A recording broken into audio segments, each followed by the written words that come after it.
بسم اللہ الرحمن الرحیم اللہم صل علی محمد وآل محمد۔ رونے والوں، آج ہمارے سامنے ایک میت رکھی ہوئی ہے جو بھی اس کائنات کے اندر آیا ہے۔ پروردگار عالم ارشاد فرما رہا ہے، کل نفس ذائقۃ الموت، ہر نفس کو موت کا ذائقہ چکھنا ہے۔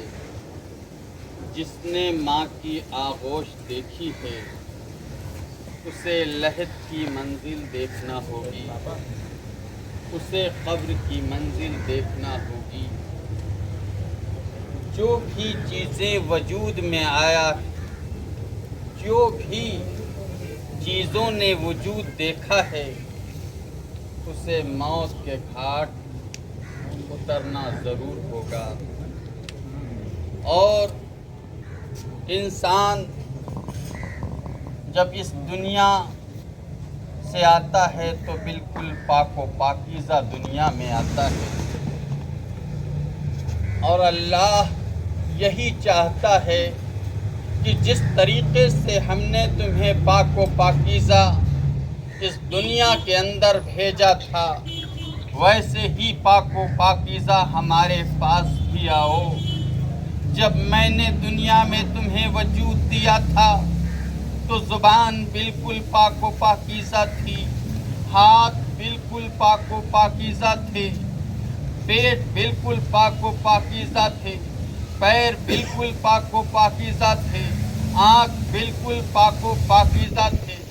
اے میرے بندو، اللہ کہہ رہا ہے، اے میرے بندو، جس طریقے سے ہم نے تمہیں وجود بخشا ہے، جس طریقے سے ہم نے تمہیں دنیا میں بھیجا ہے، اسی طریقے سے تم ہمارے پاس آنا، اور جب اس طریقے سے تم آؤ گے تو تمہارا انعام جنت ہوگا۔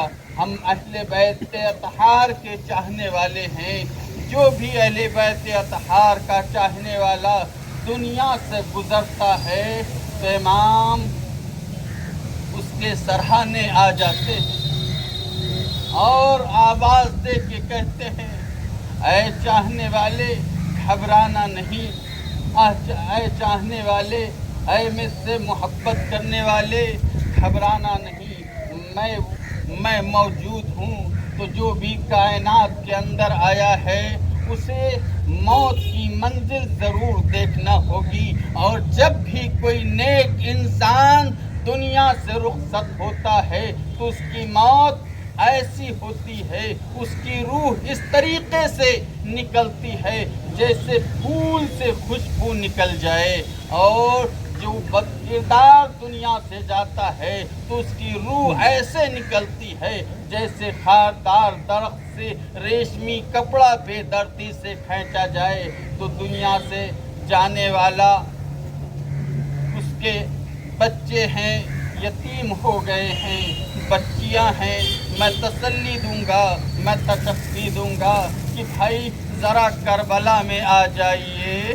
ایک سید سجاد تھے جس کا بابا مقتل میں بے گور و کفن پڑا رہا، کوئی دفن کرنے والا نہ تھا۔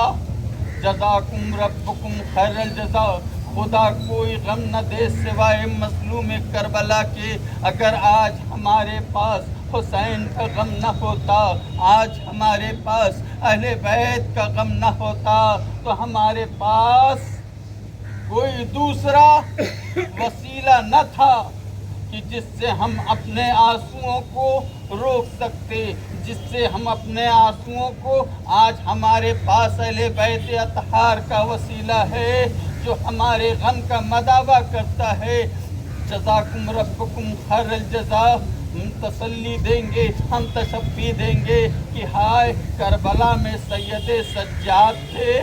ارے جب سید سجاد کے پاس مولا حسین آتے ہیں، اے میرے لال، اے میرے لال آنکھیں کھول، اب کوئی نہ بچا، میں مقتل کو جاتا ہوں۔ ایک مرتبہ میرا حسین مقتل میں پہنچتا ہے اور پہنچنے کے بعد کبھی میمنہ کی طرف جاتا ہے، کبھی میسرہ کی طرف جاتا ہے۔ وہ بھی وقت آیا کہ آواز غیبی آئی، آواز غیبی آئی، اے حسین بس کر بس۔ حسین نے اپنی تلوار کو نیام میں رکھا، ارے نیام میں رکھنا تھا، بھاگی ہوئی فوج واپس آئی، ارے کوئی تیر چلاتا رہا، کوئی تلوار چلاتا رہا، ارے جس کے پاس کچھ نہ تھا اپنی تھیلی میں ارے پتھر لے کے آیا تھا، ارے زہرا کے لال پر پتھر مار رہا تھا۔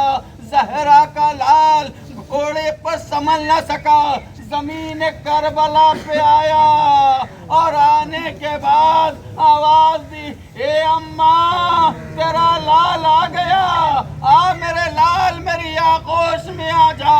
ایک ماں کی آغوش میں بیٹا ذبح ہو گیا، ارے زینب و ام کلثوم، ادھر سید سجاد، آواز غیبی آئی، الا قتل الحسین بکربلا، الا ذبح الحسین بکربلا، حسین مارے گئے، حسین قتل کر دیے گئے۔